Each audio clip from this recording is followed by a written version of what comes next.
ঢাকা শহরে একটি ছোট্টখাটো ভূমিকম্প হচ্ছে। ভূগর্ভের অভ্যন্তরে সৃষ্ট কম্পন তরঙ্গের কারণে যে শক্তি উৎপন্ন হয় তাকে ভূমিকম্প বলা হয়। এই কম্পন বিশেষ কোন স্থানে শুরু হয় এবং সেখান থেকে চারপাশে ছড়িয়ে পড়ে। আল্লাহ তাআলা বলেন, আমি শুধুমাত্র ভয় প্রদর্শনের জন্যই নিদর্শনসমূহ প্রেরণ করি। তিরমিজি শরীফের বর্ণনা, রাসূলুল্লাহ সাল্লাল্লাহু আলাইহি ওয়াসাল্লাম বলেন, যখন অবৈধ উপায়ে সম্পদ অর্জিত হবে, কাউকে বিশ্বাস করে সম্পদ গচ্ছিত রাখা হবে কিন্তু তার খেয়ানত করা হবে, জাকাতকে দেখা হবে জরিমানা হিসেবে, ধর্মীয় শিক্ষা ছাড়া বিদ্যা অর্জন করা হবে, পুরুষ তার স্ত্রীর আনুগত্য করবে কিন্তু মায়ের সঙ্গে বিরূপ আচরণ করবে, বন্ধুকে কাছে টেনে নিয়ে পিতাকে দূরে সরিয়ে দেবে, মসজিদে উচ্চস্বরে শোরগোল হবে, জাতির সবচেয়ে দুর্বল ব্যক্তিটি সমাজের শাসক রূপে আবির্ভূত হবে, সবচেয়ে নিকৃষ্ট ব্যক্তি হবে নেতা, একজন মানুষ যে খারাপ কাজ করে খ্যাতি অর্জন করবে তাকে তার খারাপ কাজের ভয়ে সম্মান প্রদর্শন করা হবে, বাদ্যযন্ত্র ও নারী শিল্পীর ব্যাপক প্রচলন হবে, মদ পান করা হবে, লোকজন তার পূর্ববর্তী মানুষগুলোকে অভিশাপ দেবে, এমন সময় তীব্র বাতাস প্রবাহিত হবে, এমন একটি ভূমিকম্প হবে যা সেই ভূমিকে তলিয়ে দেবে। ভূমিকম্প খুবই বিধ্বংসী। ভূমিকম্পের কারণ নিয়ে ভূতত্ত্ববিজ্ঞানীরা বিভিন্ন যুক্তি উপস্থাপন করলেও ইসলামী বিশ্বাস মতে তা আল্লাহ তাআলার পক্ষ থেকে মানুষের জন্য সতর্কবার্তা এবং আযাবের অংশ। মহান আল্লাহ রাব্বুল আলামিন বলেন, বলে দাও, আল্লাহ তোমাদের উপর থেকে অথবা তোমাদের পায়ের নিচ থেকে আযাব পাঠাতে সক্ষম। সুতরাং ভূমিকম্পের মতো কঠিন পরিস্থিতি সম্মুখীন হওয়ার জন্য মানুষের কৃতকর্মেরই ফল।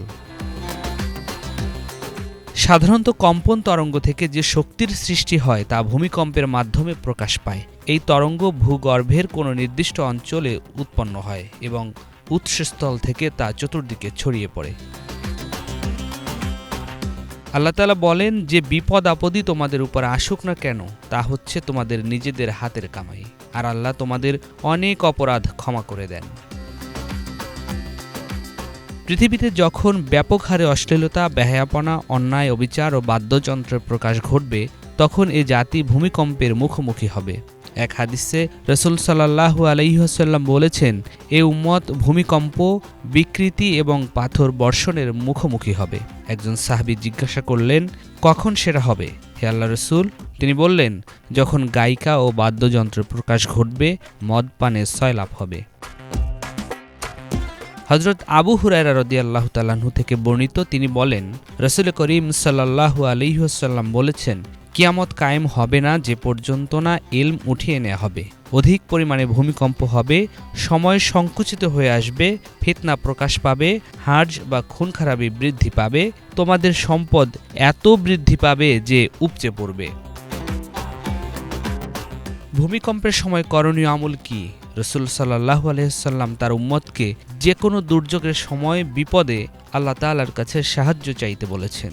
রাসূল করিম সাল্লাল্লাহু আলাইহি ওয়াসাল্লাম বলেছেন, যে ব্যক্তি বিসমিল্লাহিল্লাযী লা ইয়াদুররু মা ইসমিহি শাইউন ফিল আরদি ওয়ালা ফিস সামাই ওয়া হুয়াস সামিউল আলিম, এই দোয়া ৩ বার পড়বে, সে ভূমি ও আকাশের দুর্যোগ থেকে হেফাজত থাকবে।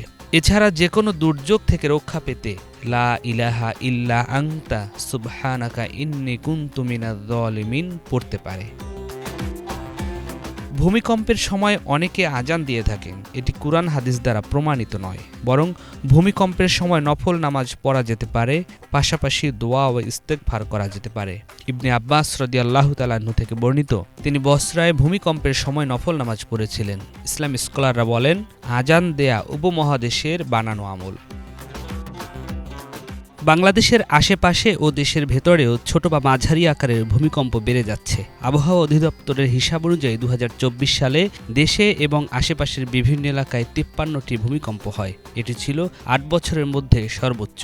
আর আবহাওয়া অধিদপ্তরের ভূমিকম্প পর্যবেক্ষণ ও গবেষণা কেন্দ্র হিসাব অনুযায়ী ২০১৭ সালে বাংলাদেশে এবং কাছাকাছি এলাকায় ২৮টি ভূমিকম্প হয়। ২৩ সালে এর সংখ্যা ছিল ৪১, ২৪ সালে তা বেড়ে দাঁড়ায় ৫৪টিতে।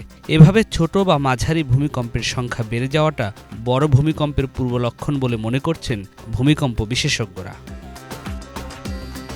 আরবান রেজিলিয়েন্স প্রজেক্ট রাজুক অংশ শীর্ষক প্রকল্পের আওতায় পরিচালিত এক গবেষণায় বলা হয়েছে, ৭ মাত্রার ভূমিকম্প হলে রাজধানী ঢাকার ৪০% বাড়িঘর ধ্বংস হয়ে যেতে পারে।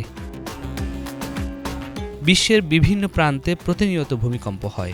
এ কম্পন আগে থেকে আঁচ করা যায় না বলে তাৎক্ষণিকভাবে কি করবেন তা বুঝে উঠতে পারেন না অনেকেই। তাই আল্লাহ তাআলার কাছে এর ভয়াবহতা থেকে পানা চাওয়ার পাশাপাশি কিছু পদক্ষেপ গ্রহণ করতে হবে যাতে কোনো ক্ষয়ক্ষতি না হয়।